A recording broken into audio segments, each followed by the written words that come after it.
Élèves, salut! Au cours de la séance précédente de grammaire, nous avons appris à reconnaître la phrase impérative à travers ses 4 particularités. Faisons un petit rappel. La phrase impérative exprime un conseil, une interdiction ou un ordre. Elle ne contient pas de sujet apparent, mais il est sous-entendu. Elle se termine par un point ou par un point d'exclamation. Et finalement, elle est construite autour d'un verbe à l'impératif. Voyons maintenant comment transformer une phrase déclarative en phrase impérative. Prenons le premier exemple. Tu fais tes devoirs. Le verbe faire est conjugué au présent de l'indicatif à la deuxième personne du singulier. Pour transformer la phrase en phrase impérative, il faut d'abord identifier la personne, puis l'action demandée. L'action ici est de faire ses devoirs.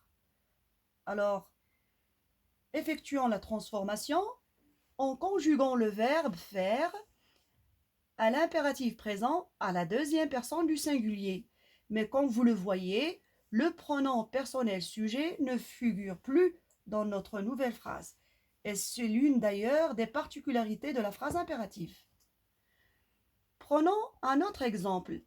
Nous devons rester à domicile. Nous devons, c'est le verbe devoir au présent. Cette expression est utilisée pour exprimer l'obligation.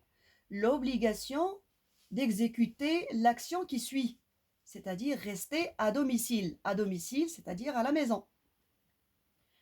Alors, la personne est bien nettement la première personne du pluriel. Pour transformer la phrase, il suffit de conjuguer le verbe rester à l'impératif présent à la première personne du pluriel. Nous obtenons ainsi « restant à domicile ». La phrase se termine par un point d'exclamation au lieu du point. Voyons un autre exemple. Il ne faut jamais circuler sans papier.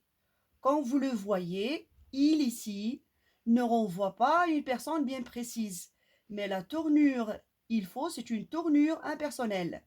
Le verbe falloir est encadré par 2 adverbes de négation ne et jamais. Du coup, il ne faut jamais est une expression utilisée pour interdire. Interdire l'action de circuler sans papier. Donc, pour transformer la phrase en phrase impérative, nous devons conjuguer le verbe circuler à l'impératif présent, à la première personne du pluriel ou à l'une des 2 autres personnes et insérer les 2 éléments de négation ne et jamais qui vont encadrer le verbe. Nous obtenons ainsi ne circulant jamais sans papier, c'est une interdiction qui se termine par un point d'exclamation. Voyons le dernier exemple. Nous sommes obligés de respecter le code de la route. Il s'agit nettement de la première personne du pluriel. Nous sommes obligés, c'est le verbe être, suivi du participe passé obligé. Nous sommes obligés. C'est une expression qui sert à exprimer l'obligation, être obligé de, mais l'action en question, c'est de respecter le code de la route. Pour transformer la phrase, nous avons à conjuguer le verbe respecter à l'impératif présent à la première personne du pluriel. Nous obtenons ainsi « respectons le code de la route ». La phrase est un conseil qui se termine par un point d'exclamation. Je vous propose des exercices à faire. Exercice 9 et 10, page 139, sur la page 139 de vos manuels. Et en voici un troisième exercice. Je vais lire la consigne, transforme en phrase impérative. Les phrases à transformer sont « Tu roules à droite »,« Il faut mettre vos ceintures »,« Nous ne devons pas traverser quand le feu est vert »,« Nous terminons nos devoirs ».